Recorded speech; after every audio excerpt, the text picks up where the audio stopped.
Hello. So I thought I would make a little video about vegan wedding planning. We are planning our wedding for the July of 2022. We were going to actually originally get married the summer before, but then the pandemic happened, and obviously we have quite a lot of family that lives abroad, so we decided to postpone. So here we are now, planning this wedding for the summer. It's very exciting. There's lots to think about and lots to plan for. It's getting to the point now that it's getting more fun, but there's so much to do. So I thought I would make a little video about vegan wedding planning, because obviously, as in any wedding, there is a lot of aspects you gotta think. So these are just a couple of things that, well, not a couple, a few things that you have to consider in any wedding, but specifically a vegan wedding as well. And obviously, if you're not vegan and you're going to like a vegan wedding, maybe this is helpful for you to understand like why they have made the decisions that they have. And so I hope it's helpful for any couple planning, or just anyone. So here we go. Let's start from catering. So catering obviously is a really big part of why any wedding wouldn't be vegan, because normally when you go to a wedding, there's normally a lot of animal flesh being consumed, a lot of cake and things that aren't vegan. So luckily nowadays there's a lot of vegan caterers, so it's quite an easy one to figure out in that way. The bigger problem that you will potentially find is the people pressuring you to not have a vegan wedding, because people are saying like, wow, you're vegan but not your whole family is, not all your friends are vegan, I don't like vegan food, blah blah blah blah blah. So I would say though, don't let anyone pressure you to have a non-vegan wedding, because it's obviously a day when you're supposed to be celebrating the union of you and your partner, and just stay strong. Luckily we haven't encountered this, because we are paying for all of the wedding ourselves. Well, Henry's mum's helping us with the photography and the flowers, but everything else we have paid for. So in that sense, it's been a lot easier for us, because we haven't had to worry about it. We haven't had to have the conversation to say, oh, is this okay if we do that? But if someone is paying for a large portion of your wedding, be it your mum or dad or any other relative, I would just make sure to have the conversation about it as early as possible, to say, oh, thank you so much that you've decided to help us, but we just wanted to make sure that that that it is going to be a vegan wedding. Like, are you okay with that? Are you okay to pay for that? And if they say no, I would obviously, it depends in what sort of position you are. Like, are you in a position that you could pay for at least the catering part of the wedding? But if you are, I would totally just do that. And if not, I would just go through different caterers with your wedding donor and say, this is what we want, and there's some options, and maybe you can help us choose, and maybe you can help us choose some menus and things together. So maybe it isn't that they don't want you to have a vegan wedding, is maybe more like that they just want to be involved in a process. Maybe they want you to have like specific food options that they would like to enjoy, or there is traditional in your family or whatever, but maybe you can find somewhere where you can have vegan versions of those things. So I would just look into that. But obviously it is tricky, but I would totally stick to your guns with this one, and just say, look, it's our wedding, we don't want people to eat corpses, because obviously it's not nice. On a normal day, you wouldn't go and buy animal, dead bodies of animals or things that come from animal exploitation. You wouldn't go and buy that to 50 or 70 or 100 people. So why would you do it on this day? And obviously, just try and explain to your family that this is something that would make you feel very, very like uncomfortable and upset you. So maybe they will understand why it's so important to you. Like, if you have avoided having like a conversation about why you're vegan, or just trying to avoid an argument, this might be a good chance for you to actually have the conversation with them. And this goes the same if your partner isn't vegan. Like, what I would encourage for you to do is to you know, it's obviously really tricky because everyone's in a different headspace when it comes to this, but try and get them to watch a speech. Even better would be if they watched like a documentary where you can see slaughter and like the conditions on farms. So that stuff is normally the stuff that just get people to go vegan. So if you can get your partner or your family to go vegan like that, then it would be amazing. But I am very aware that it's not that simple, but you know, it's worth it giving a go, I think. Because if it is your partner that isn't vegan and they want to have a wedding that isn't vegan, then if they go vegan, then that won't be a problem. So, you know, if you can try to attack the issue from the root, then maybe we'll be okay. And if not, then just explaining to them that, look, that this is really important to me. Like, imagine if this was your, you know, imagine if it was me saying like, I want to eat dogs at my wedding, and your partner would be like, no, like, I don't want to eat dogs at my wedding. And then everyone would be acting like, why don't you want to eat dogs? What's wrong with you? The dog meat is the best thing ever. Like, we're having dog at your wedding, and you would have to explain to everyone why not. I don't know if they'll understand, but you know, it might get them to see how you feel about it in that way. And another thing as well is just obviously with the same as with whoever's paying for the wedding or some part of the wedding, just talk to your partner and say, what is it that is important that you want in the wedding? Like, do you really want to eat this specific thing? And you know, just try and figure out what it is that they want, what they want there, and then just try and find a vegan version of it, and then hopefully you'll be able to come to that decision together and say that both of you get whatever you wished for originally. The second thing is the venue. So there's a couple of things that you should consider when it comes to the venue. So obviously, if you're getting married in the countryside, the chances of you being on a venue that is on a farm or very near a farm is quite high. So obviously it's a day when you're supposed to be having the best time of your life. So if you at the same time can see the animals, even if you don't see them exploited, like even if you just see that they're there, obviously as a vegan you would know what happens to those animals and why they're there in the first place, and how that could potentially really ruin your day, or maybe if not ruin it, then you know, put a bit of a damper on it, and you don't really want a dampener on your wedding day. Like, you just want to be having a good time. So I would advise just to obviously have a look at venues that are not super next to a farm or on a farm, even if it's a lovely place. Obviously, if you can completely push it to the back of your mind, then totally, like, you can go for that, but it's something to consider for sure. And another thing that there's actually is not very common, but there are some hotels that do like vegan wedding packages. So you can actually just say to them, look, it's going to be a vegan wedding, and they'll sort everything out for you. So that's amazing. It's not very common, but I would Google it and see if it is something that is done in the area that you live, or that where you're looking to get married. So yeah, that's something to check out maybe. Obviously our wedding is a 2-day celebration. There's only one day is the actual wedding, but it's people will be staying overnight for 2 nights, and the night before we're having like a little get together with drinks and things. And we have we put a little note on a wedding website to say that this is a wedding with a lot of vegans attending, so just, you know, be mindful what food choices you're making during your time here. Obviously people could not listen and I'll let you know how that goes. Like, obviously we're hoping that people aren't going to be having like a barbecue there, so please, like, pray for us, guys. Like, we hope that doesn't happen, but who knows. But anyway, just it's worth it to try and encourage them not to bring in loads of animal products, but in the end, if you're not paying for it, you can't really stop them. Obviously, if you are able to pay for your guests to eat like everything that they eat for the whole time at your venue, then totally go for it. But obviously it's not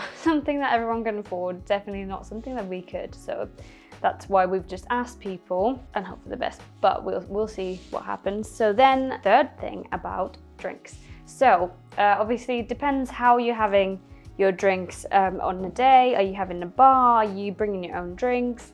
So we are having, our venue actually is a venue where you can bring your own drinks. So we just hope that people aren't going to bring loads of non-vegan stuff, but in the end, again, because it's something they're paying for, you can't really stop them. But on a day, obviously, we are choosing vegan wine and vegan champagne. So yeah, it's quite easy easy to find those things. I don't know if this is something that you could do, but obviously if your place has got a bar, maybe just suggesting to the bar staff going through what of the options are vegan, and then maybe I don't know, I know nothing about this by the way, but maybe you would be able to say, okay, can you just offer them these options, and you know, just let them choose from the vegan things. So hopefully that would be something that you could possibly do. Obviously, if you're having like a wedding where you are bringing the drinks, you're buying the drinks and bringing them there, yeah, then obviously that's an easy one. Then you just choose things. If you are a guest attending to a wedding that is vegan, then there is a really helpful website called Barnivore. In there you can just put any alcohol and they will come up with if it is vegan or not. It's quite easy just by googling it as well. You can find out. So yeah, so that should be helpful, hopefully. So fourth thing is clothes. So a dress, a veil, what else could you have? Obviously a suit, like just anything that and shoes, anything that you're deciding to wear on the day. So my wedding dress was custom made. It's from Etsy, and the original dress had silk in it. So I just contacted the seller and I said, could you make this dress but without silk? And she said, yes, I can. So that's easy in that way. Obviously just making sure that your clothes don't have wool, silk, leather, obviously fur. A lot of places where you buy these things from already will say what the materials are. Obviously if you're buying second hand, it's not really obviously doing any damage. Personally wouldn't want to wear any animal product any day, but especially on my wedding day. But if it's something that you're happy to, say if you're buying a suit that's got wool in it and it's second hand, if you're happy for that, in the end it isn't doing any harm. In the end it comes to personal opinion. Personally, I did not want, even if I was going to get it second hand, would have not worn a dress with silk in it or any animal products. But yeah, so it should be quite easy. If you're getting a new dress, obviously talking to the place where you're buying it, so the shop or the seller, you can obviously organize it to not have these products. And if that specific seller does not want to compromise like the way that they normally make the dresses, then obviously go for somebody else. But I'm pretty sure that they all like money, so they will probably be happy to do whatever you're asking them to. And obviously my shoes also are custom made, so I contacted the seller and I said that can I please not have any of these products in them, and they said yes. So it was really easy for me. I didn't find any problems with it. So if you are wondering now, if you're watching this video thinking like, what on earth is wrong with silk? Like, what's wrong with you vegans again? Going so fussy about everything. What's wrong with wool? It's all fine. Like, don't be so silly. Leather is a byproduct. Like, why are you worrying about these things? So I'll tell you. So yeah, let's start with wool. So what's wrong with wool is that obviously all the sheep get killed after they stop being profitable. So that on its own is not okay. Obviously there is cruelty that is involved in wool also. Obviously what you might have not known is that a lot of the sheep actually have a long tail. I never knew this before. I always thought that they have a tiny little tail, but actually, like little bunnies, but actually it's been cut. So that's why they have short tails, because they've been cut off. Obviously this is not okay. It's not okay to cut anybody's tails off. A lot of people who you know, the people who shear the wool, they get paid by the amount of wool instead of by the hour. So obviously they can herd the sheep while in the process of doing it. But you know, just the fact that these animals get killed, that should already be enough. But you know, there is a lot of cruelty in wool industry, and you can look into it if you want. And then the other one is leather. A lot of people think is a byproduct, but actually a lot of animals are being raised just for the leather, because it's not all cow skin. What a lot of people think it is, it's not. It could be cats, dogs, sheep, and obviously exotic animals. A lot of these animals get skinned alive before they kill them, so obviously that's a very painful thing. And yeah, it's somebody's skin. Like, why do you want to wear somebody's skin? It's a little bit odd. I love the way that leather looks, so I have leather jackets that are just made of plant-based materials, and it's a thing. Like, it's quite an easy one to find also. So silk. I never knew what silk was. and now I do. So what they do is that they take the cocoons of the silkworms and they put them in boiling water, but the inside there is the live worm still. So obviously they do get killed. So yeah, they're basically boiling worms alive. So not very nice, is it? And obviously fur is quite obvious. They keep animals in often very small cages. A lot of them are specifically bred in a way that they are making more fur than what they normally would, you know, so they have really baggy skin, and then they kill them and use the fur. So it is gross. A lot of non-vegans also agree that it's disgusting, unnecessary, but so is all the other things. Like, so is also, you know, eating chicken. Like, you don't need to eat that. You can eat, you know, a variety of other proteins. So all in the end is as useless as the other, but obviously fur seems to be, a lot of people think that is more cruel. I'd say none of it is okay, like if you put yourself in the position of the animal. Oh, also fun fact, how many animals get killed for leather each year is 1 billion. 1 billion animals get killed for their skins every year. That is a lot. Like, I can't imagine one, like, you know, imagine standing next to 1 billion animals. I can't even imagine how much space that would take, but it's a lot. So let's just stop using leather. Anyway, let's move on to, we're on number 5 now? Decor. Do you say decor or decor? I think it's decor. Sorry, I'm foreign. I'm allowed to make mistakes. So, one of the things that a lot of people don't realize that aren't vegan are candles. So they use animal fat or beeswax in these, and you can get loads of vegan candles now. If you can't find them in like shops near you, near where you live, you can get a lot from Etsy. I love getting candles from Etsy. There's so many nice brands there that I really like. So yeah, just have a little look. If you don't know what's wrong with beeswax, it's the same as with honey. So obviously they have to forcibly inseminate bees. They normally send them, you can get bees in little tiny, you know, little boxes, and they get sent to your house. A lot of them die on the way. They often clip the wings of the queen because then the colony won't leave the queen. So they just have to stay in this hive. When they take the honey out, a lot of the bees get crushed. It's just basically the same thing. Actually, honey they make for themselves, not for us to put in our cup of tea. Like, that's their food. And then they often get given like sugar liquid that isn't good for them, and in the end of the season they all get killed. So that's why beeswax is not okay. And yeah, I didn't know this before either. And it sounds like, oh come on vegans, can you just chill out? No, I can't, sorry. Sorry. I was very chill before I was vegan. No, that's a lie. I was never very chill. But anyway, it's important. The animals need us to tell these things, because if you don't know, how are you gonna change? Anyway, let's move on. Oh, and if you're into chair covers, obviously some of those might have silk. So make sure you get ones without. And we're on number 6, favors and gifts. We aren't doing favors just because I thought, you know, not everyone does wedding favors. If you want to do them, go for it. But I just saw it as a bit of an extra thing that I think no one was gonna notice if it wasn't there. But things that you could do is like maybe vegan sweets, maybe chocolates, maybe little candles, maybe plants. Like, there's a lot of nice little ideas. Obviously, when it comes to the gifts that you are given, like wedding presents, what we did is we set up on our wedding website a little registry. So it's called Honey Fund, and in there people can give you money for your honeymoon, or I think they probably use it for other things as well. Like, I think you can do a registry there where you list items. Obviously, you could also just say, we don't want any gifts, we would like a donation to this charity, so please can you donate there. What I would do because we said to people that like, you really don't need to bring a gift, but if you want like just